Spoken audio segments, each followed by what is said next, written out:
Yeah, what's going on, everybody? It's Friday, June 17th. All right, so we had a positive close in the NASDAQ, little positive close in the S&P, but not a positive close in the Dow. They're still hitting it with selling every time we get a rally.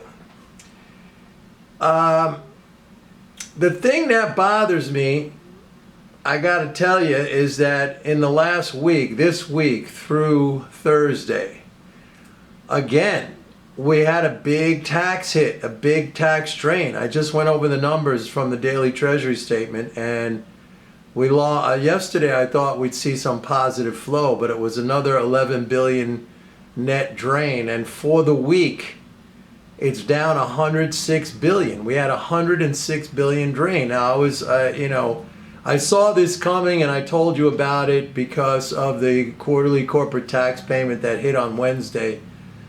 But then, I mean, that's just, taxes are killing us, man. I mean, these drain, look, this was like a mini April. This week that we had was, okay, April we had a 325 billion drain. But this week we had 106 billion drain. So like, what, a third.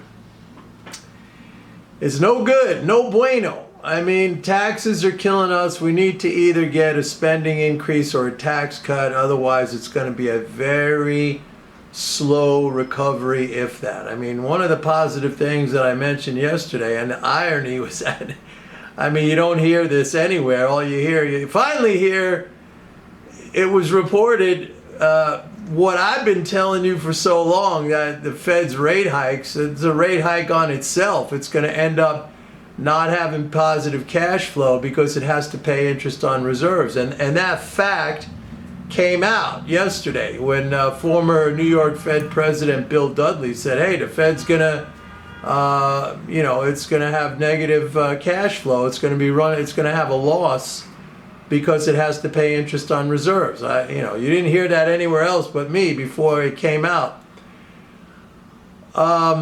But the flip side of that, there's always two sides to every story. The flip side of that is the money that the Fed would have earned for itself and consequently remitted to the Treasury. That's going to be money that the Fed pays into the economy.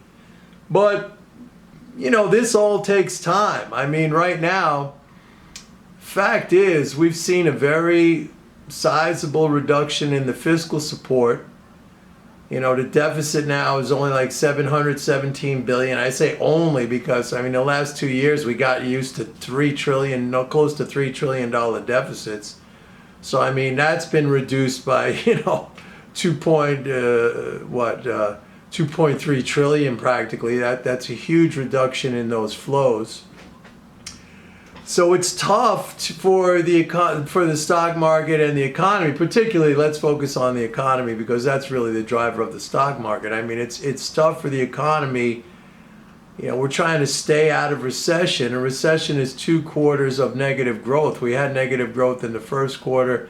I was pretty sure we were going to be able to see positive growth in the second quarter, but we're taking these tax hits. April and now again in June. I mean, it's just bad. 106 billion drain again this week. I mean, April, barely 2 months have gone by. April into May, they drained out almost 400 billion, and now they drain out another 107 billion.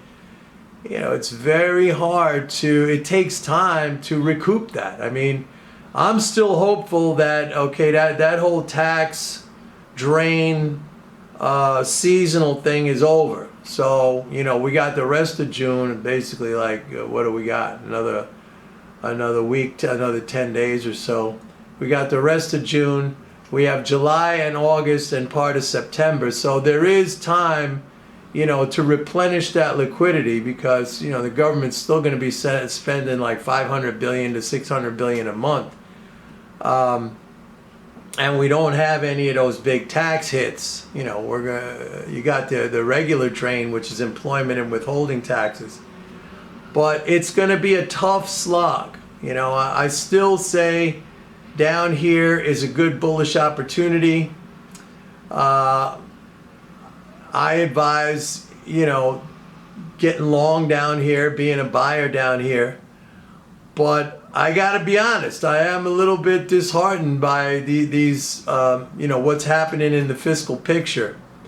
And this was a big week, another big week of net liquidity drain, and it's just, you know, I don't know how much more of this we could handle. But again, the rest of this month, July, August, and half of September, it's clear, and August is still 2 months away, but August is a quarterly interest payment.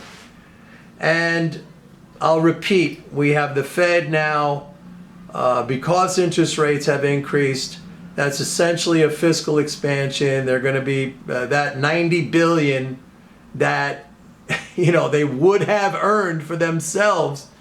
That's going to be paid into the economy, but that's annual, okay? But I was breaking it down. Was it like almost 2 billion a week or something like that? 1.7 billion a week, so like 8 billion a month. I mean, it's something. We need it. So keep your chin up.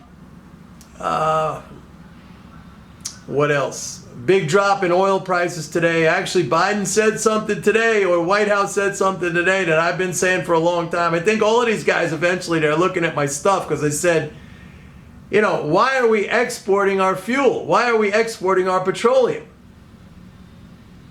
Prices are going up and we're net exporting our supply. So they said they're now considering a limit on fuel exports. So when that news came out, we got to sell off in oil, but I want to check to see positions of oil producers in the futures. I'm going to go do that right now, and maybe I'll update over the weekend. That's it, everybody. Have a great weekend. Bye.